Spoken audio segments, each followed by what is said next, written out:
It's a pretty ambitious goal to write an epic poem in a day. Bernadette Mayer's Midwinter Day, an epic about the daily routine written on Winter Solstice 1978, is like no other project that I know of, except for Canto Diurno numero uno. That 1986 poem by Pierre Joris is also a very ambitious effort to make a poem, quote, as large as I could make it. That he'd call it a canto is evocative of Ezra Pound. That he can talk about it 36 years after the fact is our pleasure. Pierre Joris was born on Bastille Day in 1946 in Strasbourg, France, and raised in Luxembourg. He's moved between the US, Europe, and North Africa for 55 years, published more than 50 books of poetry, essays, anthologies, plays, and translations. His translations of the poetry of Paul Celan are a tremendous gift to world literature, as are his collaborations with Jerome Rothenberg on editing the anthology Poems for the Millennium, Volumes 1 and 2. Pierre, a real pleasure to have you here today. Great pleasure to be here, Paul. I think getting started, maybe reading from the poem. I really like the 9 a.m. section. Okay. So maybe we could start with that and you could read for as long as you care to, and then we'll talk about it. Okay. 9 a.m. The newspaper dead, the paper picked up, taken home, like going to church on Sunday, long ago, as regular, as much of a rite. The double ritual of reading, of writing, take notes, see how it can enter that world, your world too. Introibo, no altar, but what rolled off the presses, heavily inked iconography of random death. If to pray is to give thought intensely, then that is what I'm doing right now. Unalienable format, too large to be cut out and glued into a notebook. This dead will have to stay where it is, on the front page, tomorrow's dustbin liner. This is a Reuter dead from Rome, young woman in heavy winter coat, wool cap with studded rim pulled down to a half-inch above eyebrows, face pressed 3/4 towards me to the asphalt, ear to the ground as if listening for a distant tremor, an approaching train, a far-off revolution, or simply for what the earth has to tell her. Whatever it is, she can no longer hear it. Vilma Monaco, 28, carrying a 38 in her hand and a German MP40 in her bag. 15 spent cartridges littering the ground, the pointless numbers. Do what you want, they all spell death. Vilma, surrounded by numbers, caught in a web like a medieval hex, killed in Rome, trying to kill a Roman politico who played with bigger numbers. She, a member of the Fighting Communist Union, a splinter group of the Red Brigades, offshoot, born to die out of the second split of the BR in Paris in 1984. Call afraid where a bullet went through, I think. I would like to put my finger there, to shake you, death of Europe, by the shoulders. Get up, it was all a dream of winter, the minor corrupt Christian Democrat politico, not worth it. Wrong strategy. So who am I to say despair is ever wrong? Cold-blooded. She is wrong because she is dead. One of us is dead. One more skull to be strung on a chain we all carry around our necks. But that too romantic, as gooey as her own harsh voice. Vilma Monaco, a name Hollywood might have picked. This is hello and goodbye, Vilma Monaco. Vilma Monaco, you leave me here with only an introibo, with no credo, which is all you had. You leave me here with your name only, with your smudged, inky death mask, already a 24-hour dead. Monaco, Vilma, your face pressed against the street, listening to someone I cannot hear. That's a prose section, and then you go into the poetry, and it's really sort of setting the tone after that at 11 a.m. So, but there's much to discuss. One of the questions I had is, what is it like to talk about a poem that's 36 years old? Well, it's interesting to rediscover it, because it's true that I have not read it in a long time. And just reading that piece, which, yes, is annotated as a prose piece, I was, however, kind of after a few lines into a rhythm there that said, oh yes, I like this. There is a kind of beat going on that I can pick up on, and I can get back to some of the rhythmic energy that obviously, that incident, that discovery in the newspaper that morning gave me. So it was pleasurable. It worked for me. And my question, of course, to somebody else, to you or somebody reading it now would be, what does that whole thing still evoke to you at this point? I can think of all my left-wing allegiances, all the discussions for years as to should there be a revolutionary fight that would go as far as the Brigada Rosa, as the Red Brigades, and so on and so on. So it would be interesting to discuss that with somebody from the current generation. Does this make any sense? And I don't want to have it sort of as making sense there. The sense is to be discovered by whoever, whenever, wherever they read it.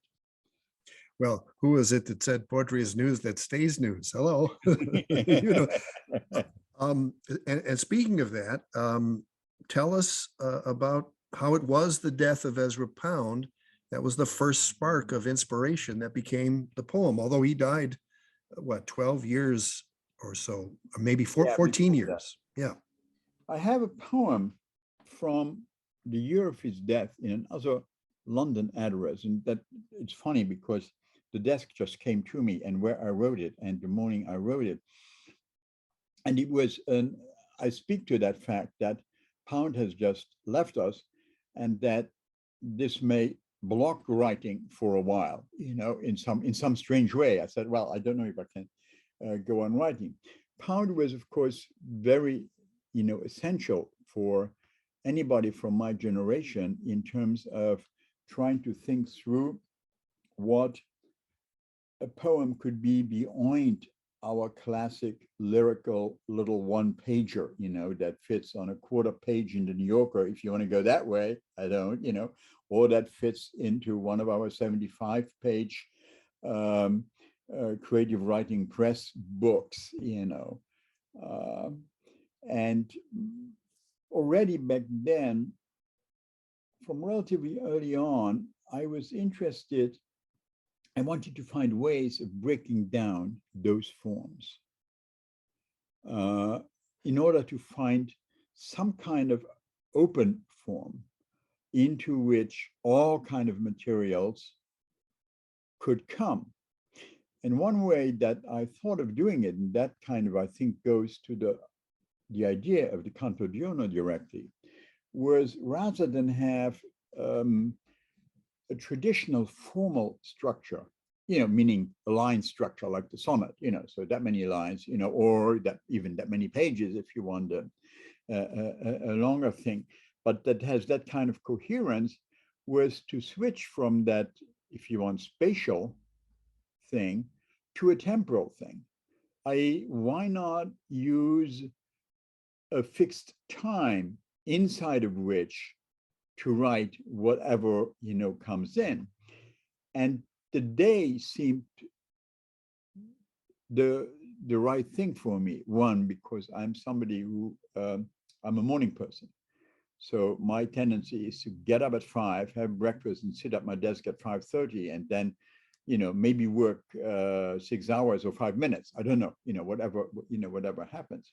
And so the idea of the day, of a 24-hour structure that was open in that sense, into which all kind of things could come, became an interesting way of trying to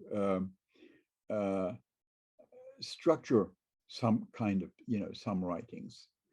And I wanted it to be a Canto Diurno, because not only do I get up early, but my sense was that, the lyrical poem is so often hung up on the night, on what happens,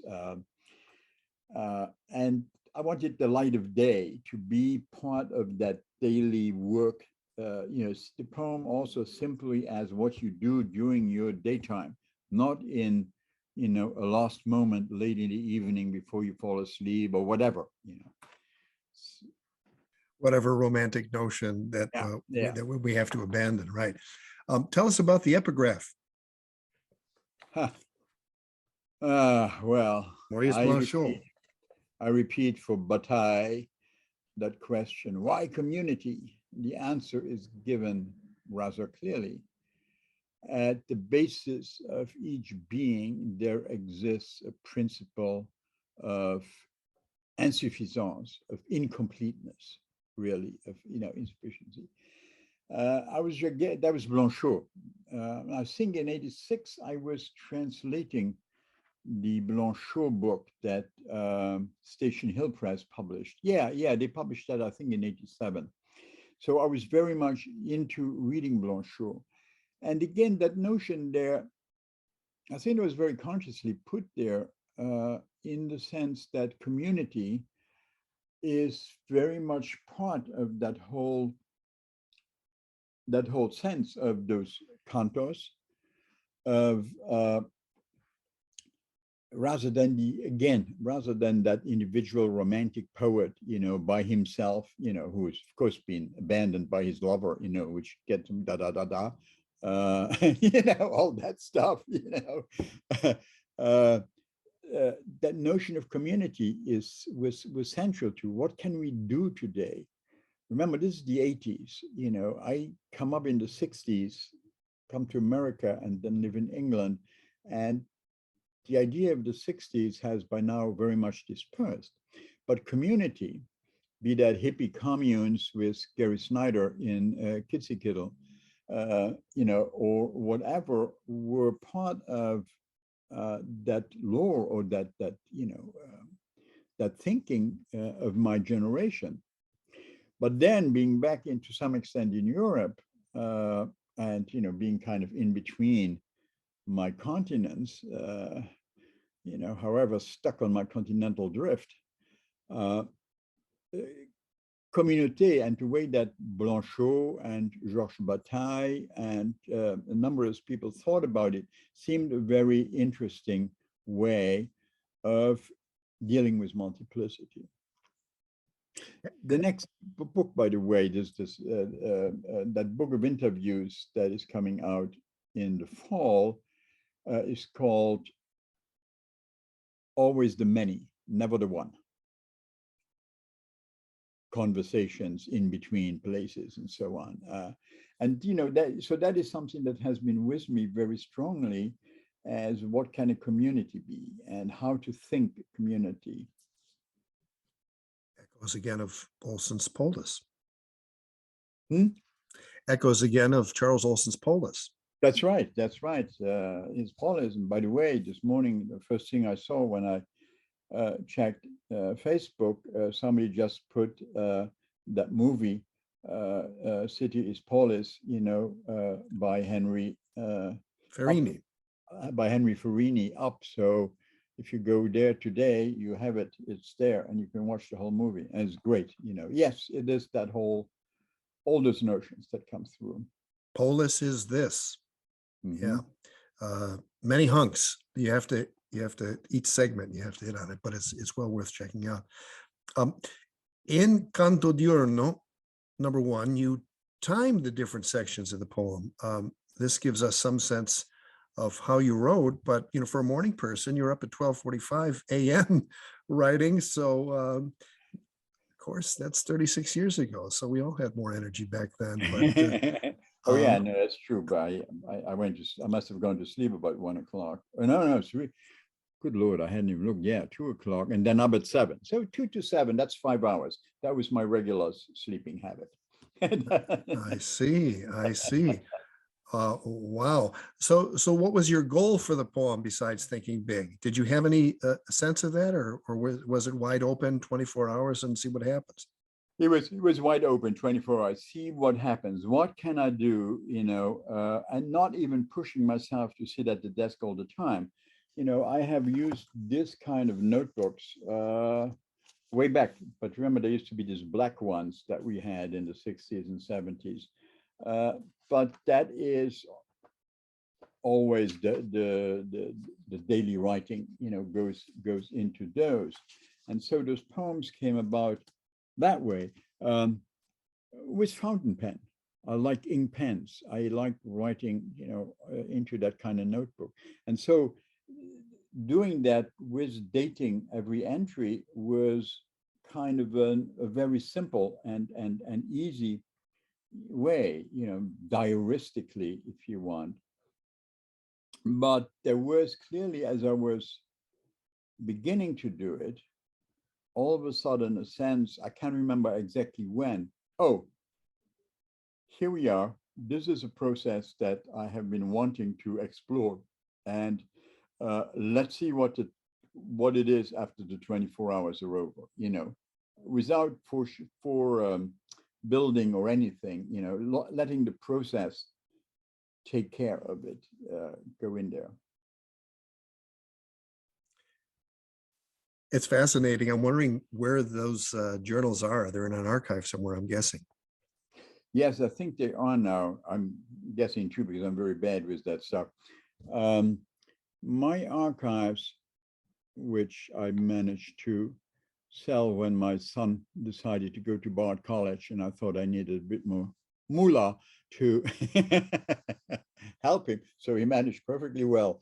All went well. Went to the library at, the Lilly Library. They are very interested in translators of poetry and in poets.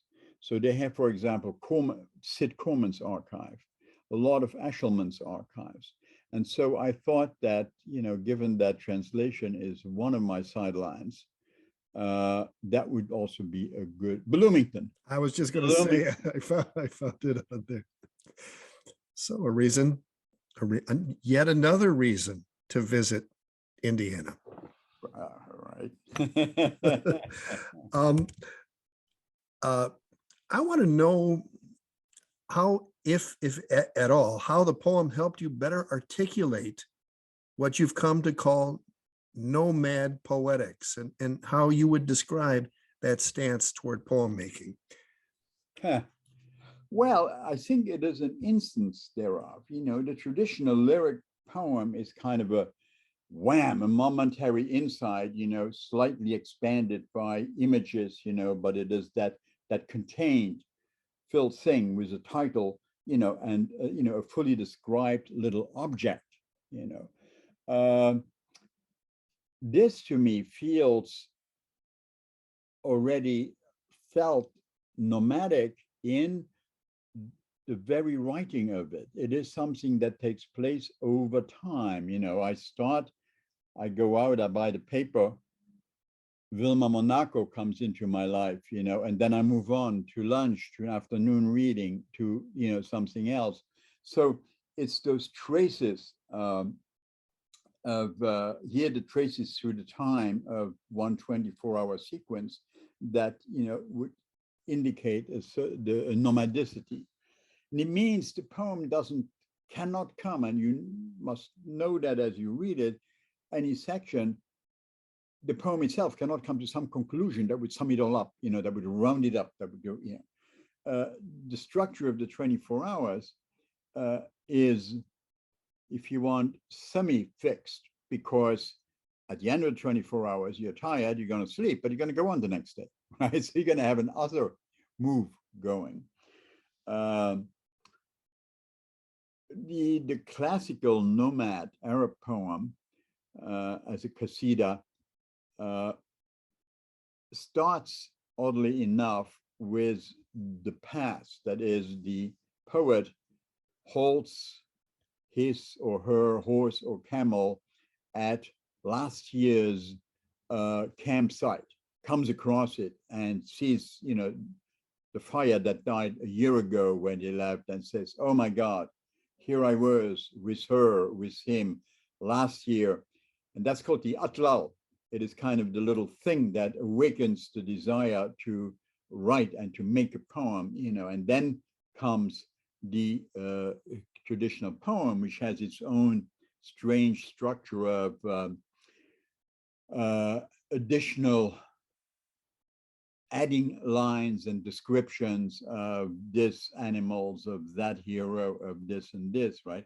And you get an open structure that runs that way. In our case, or in my case, that nomadic thing happens, or could happen in a way, every morning as you get up and you go and sit at, last night's campfire, which is where you went to, where you were sitting before you went to sleep, and you look maybe at the last line or as the last quote you underlined, in your reading, and okay, get started there and, move on with it. So, the nomadic is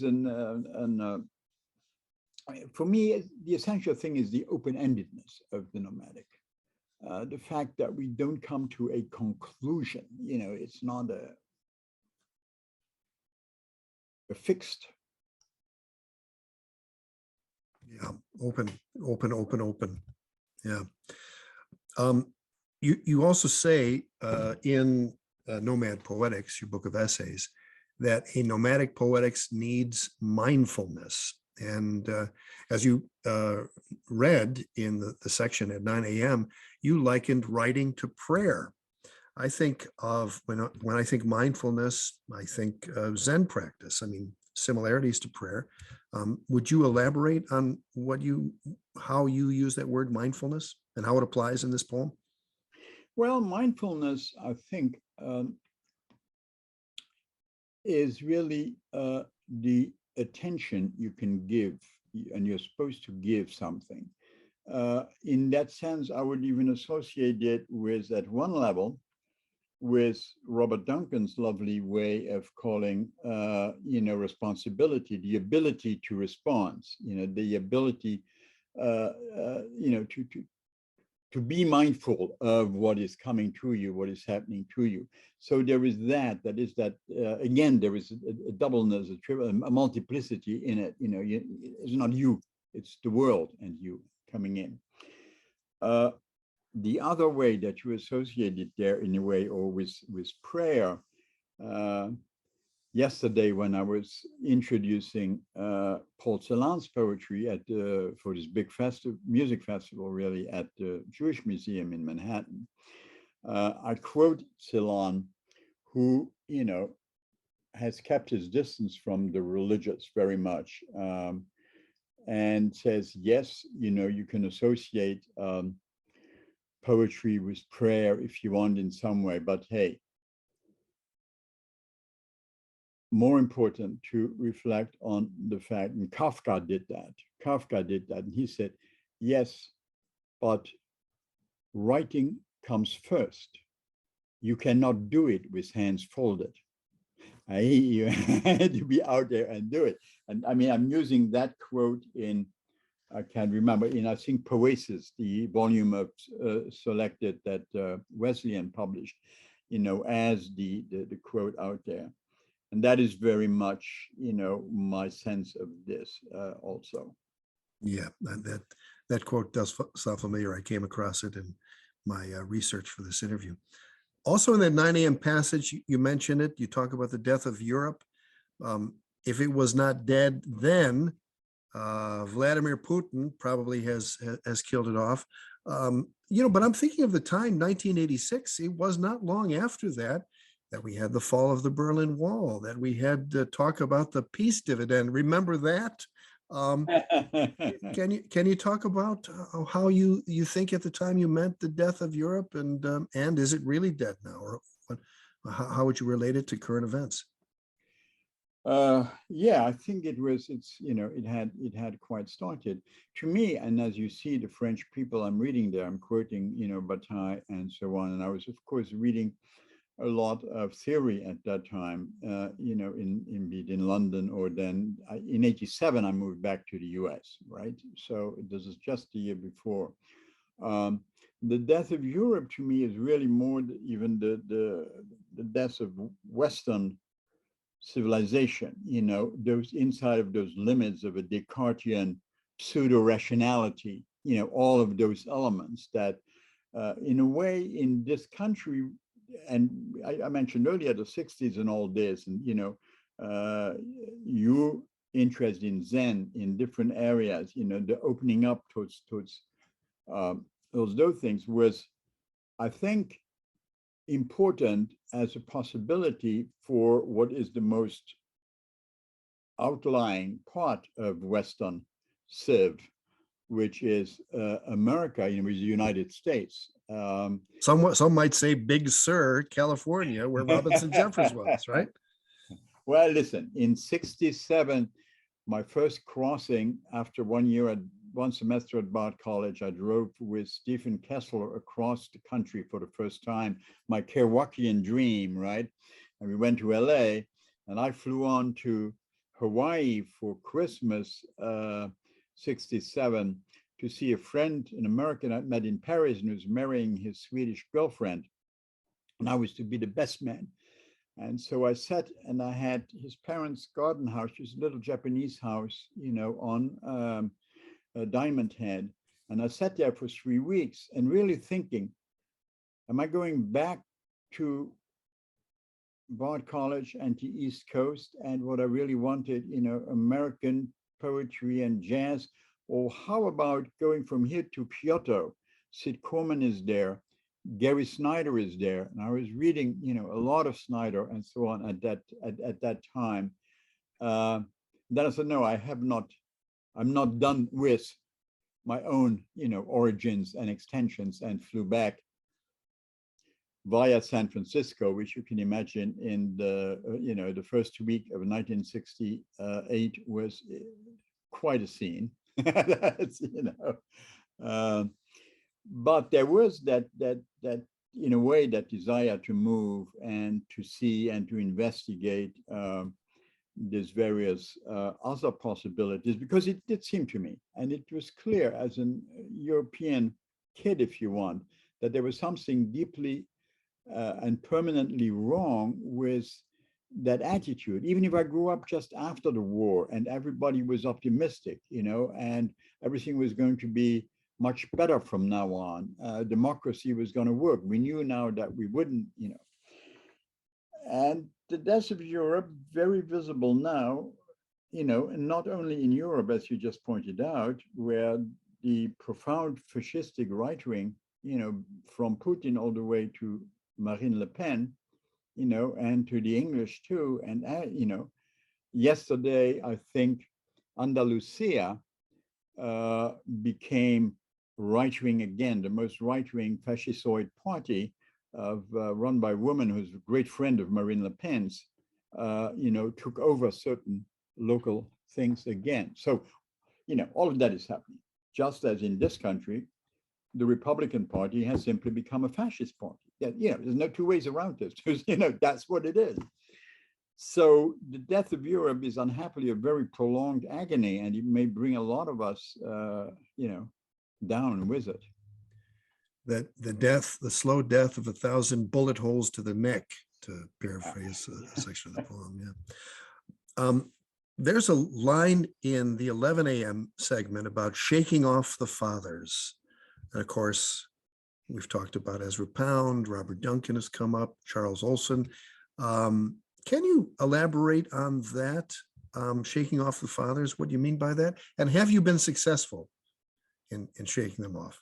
Well, funny way, I should let you judge that in relation to, going to Canto Diurno, and then think of a Pound canto. Maybe, poetically it may not be as good, but on the other time, Joris is doing something that's different, that's other, that doesn't have this. I do hope that I have the openness. But shaking off the fathers, we all have to do kind of all the time, because, the fathers are hanging over us, and it's specifically the fathers in the sense that the mothers are much less engulfing. I wish we had more mothers that we could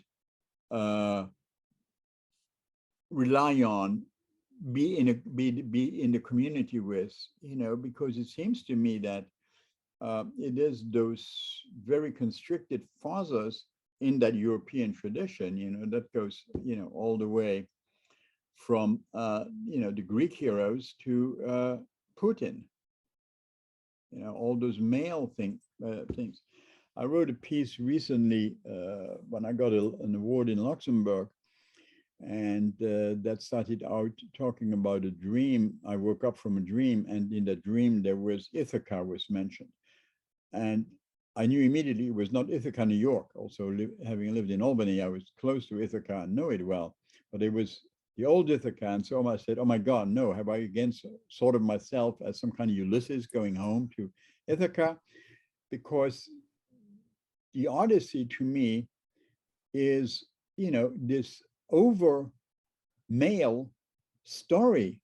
It's nearly like a bourgeois novel, of the guy who goes out, kills a lot of people in a war, innocent people who have nothing, to do, and then goes home, but rather than go directly home to his wife, he kind of hangs around, screws here and there, lives a bit here, has disadventures, whilst the wife sits home, doing what she does, trying to fight off those dudes that want to take over, and it's like the classic bourgeois novel, the salesman who goes out on the road, and then dallies and dallies and doesn't come back. I think when I read that in front of the literary hoi polloi, of Luxembourg, was a little jump there. No, you can't say that about the great myth. Well, that's what it is. It's the myth, that's the story told about how our culture heroes are supposedly function. Who would the mothers be then? Would it be Marianne Moore? Would it be Lorene Niedecker? Would maybe not Bernadette Mayer? She'd be more of a sister to you because of the age. She's a sister, yeah. Age-wise. Well, I think Marielle Rockheiser is somebody I am, always been very, very both fond of, and whose work I very much liked in that sense. Books that I've wanted and I've pushed people to republish, her autobiography, also biography of Harriet, of one of the great first visitors to this country.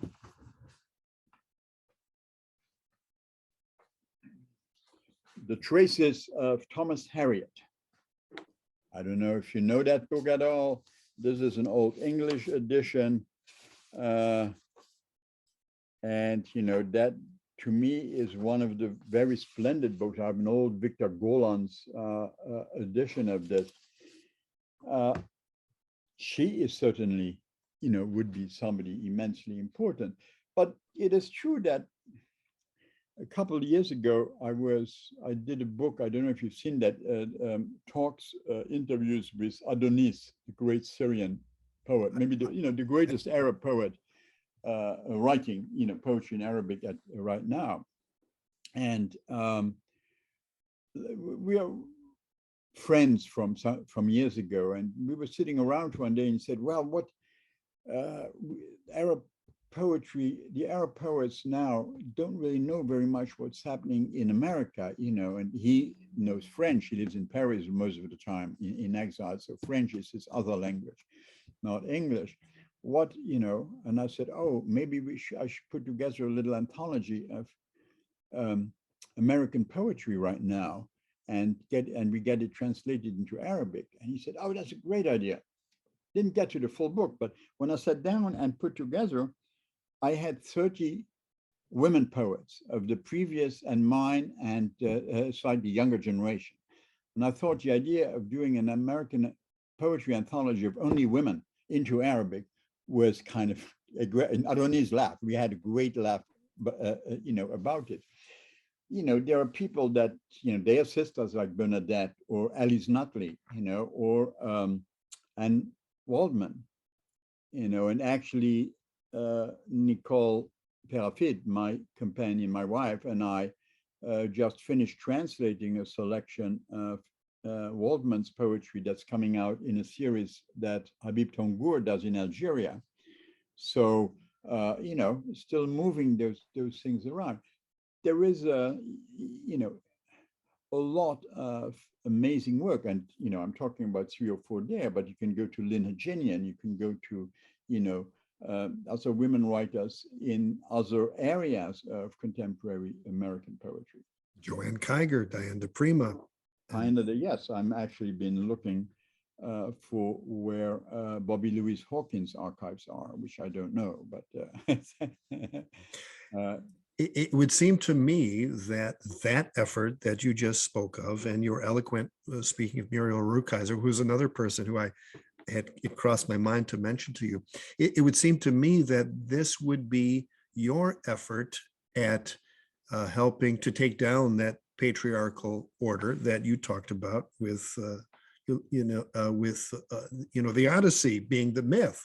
What would be a different myth, for instance, and who knows what it's going to be, but it's efforts like that you're talking about that are the little things we do to chop wood and carry water and to help figure out what's going to happen after patriarchy, and this notion that going around and killing people is somehow heroic. So congratulations on that, and thank you. There was a little that I want to point to also, because one of the, I mean, I'm known here much for translating Celan, but I'm as much a fan and lover of the work of Ingeborg Bachmann. And I wrote a play that was performed by the Luxembourg National Theatre in 16 or 17, I can't remember. It's called The Agony of I.B., The Agony of Ingeborg Bachmann.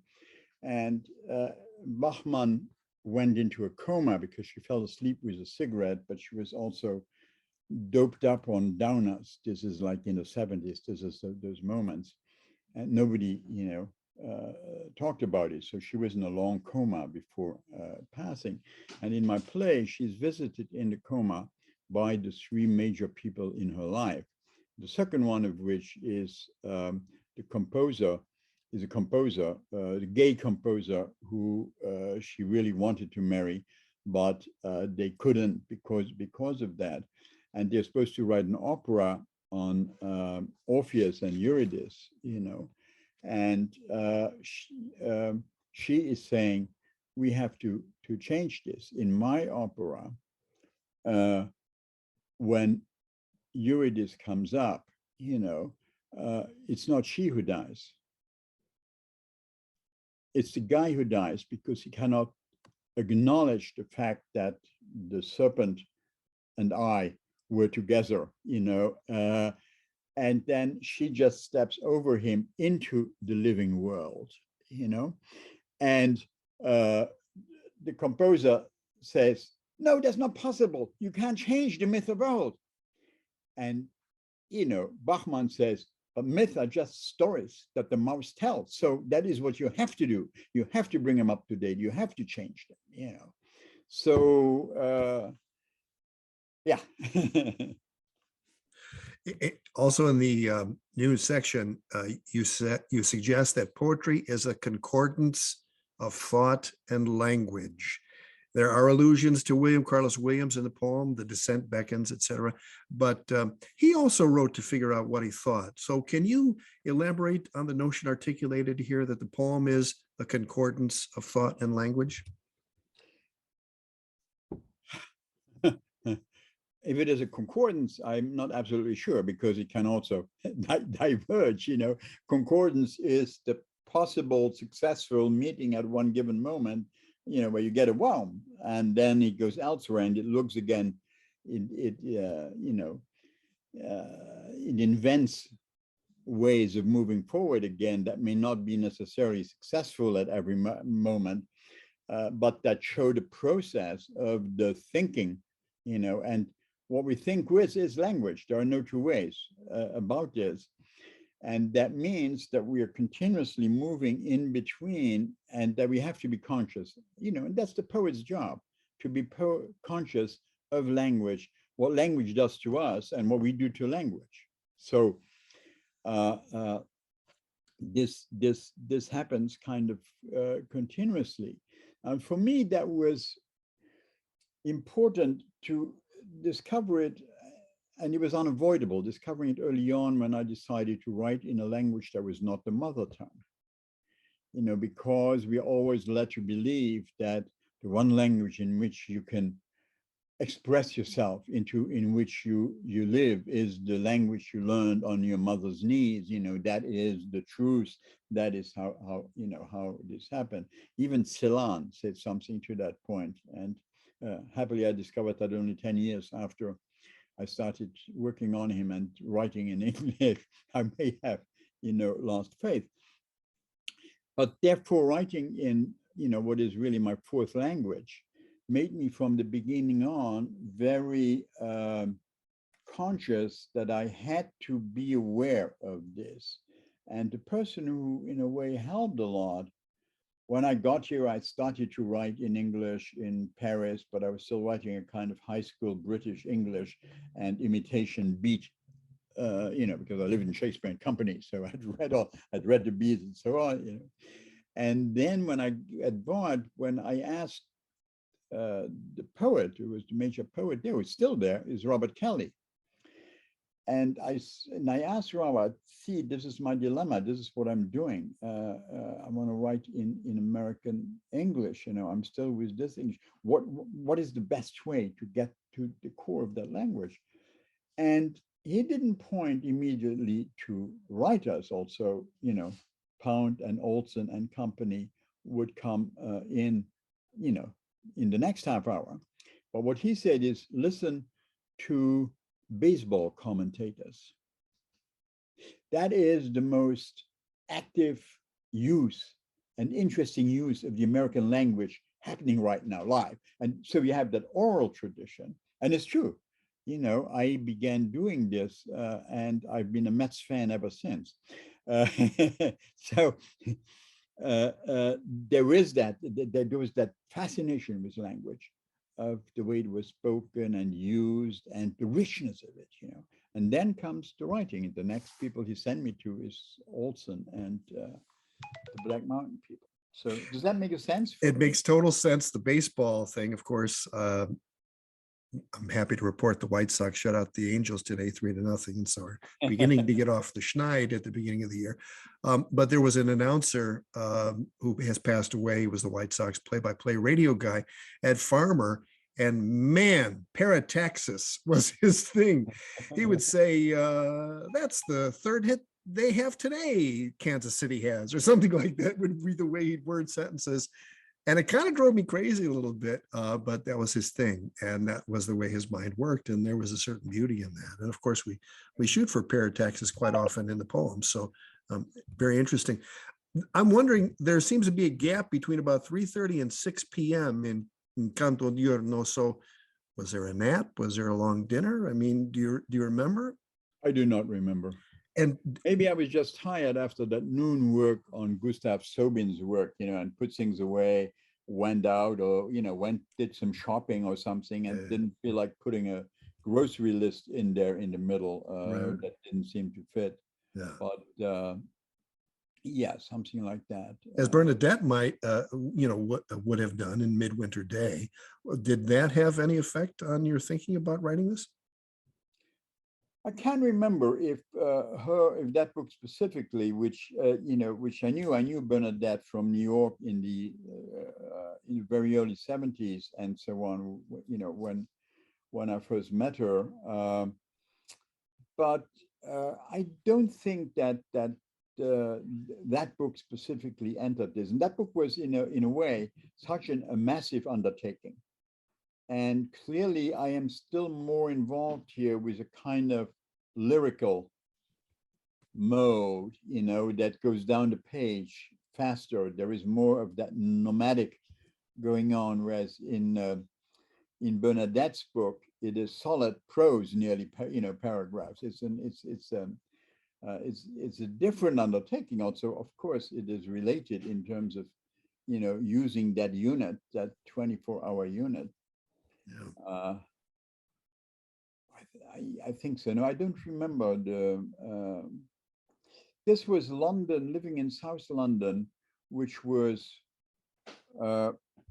very energizing in terms of the poet friends I had around. Alan Fisher, who was writing his long work place, who's done long works that outdistance most writing of my generation.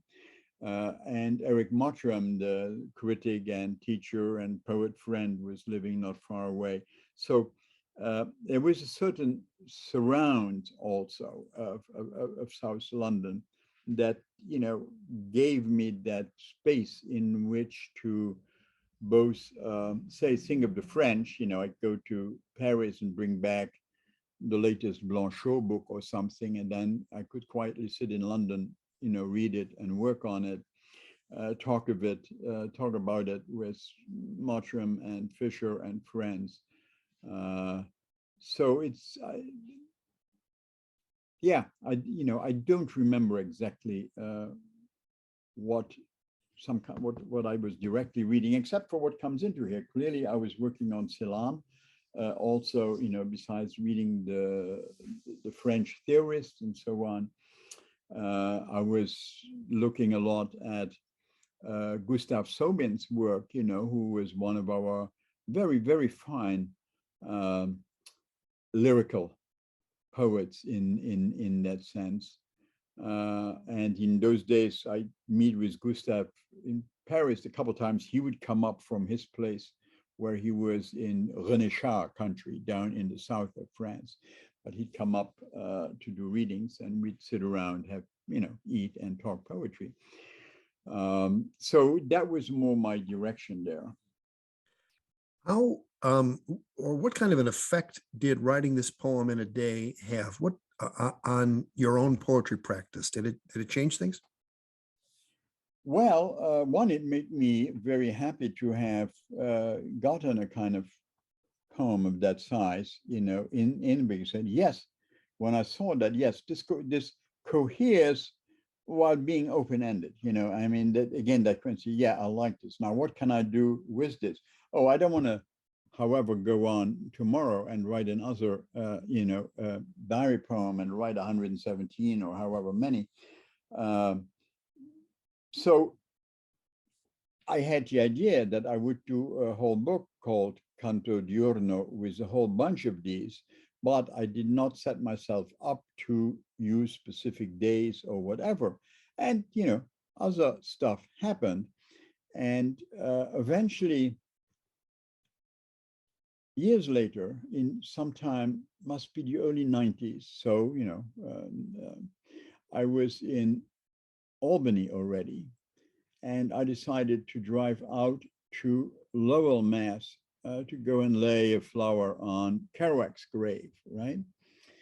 And I took notes, and I wrote one poem that became Canto Diurno number 2, visiting Kerouac's grave, driving all the way from Albany on, and you know. That is another kind of 10-pager of that order. Now, it was written in June 99, early 2000. So, you know, it's and then a few other poems happened that I kind of spent a day working out. They could be in different sections, but very different things. And said, oh, yes, this is also a Canto Diurno. And then I thought, well, maybe I should put together a volume of my Canto Diurnos, you know, but that would have been in a way constricting. So I didn't do it. And then a French friend, Jean Portant, who was editing a selected poems of mine in French, thought that this would be a great title for the French selected poems. And so now you have it here. Canto Diurno selected poems, but that one has only one Canto Diurno actually in it.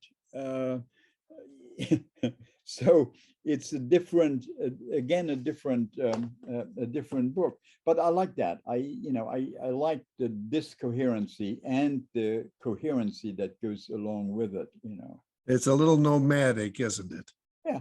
Yeah. No, that's the point.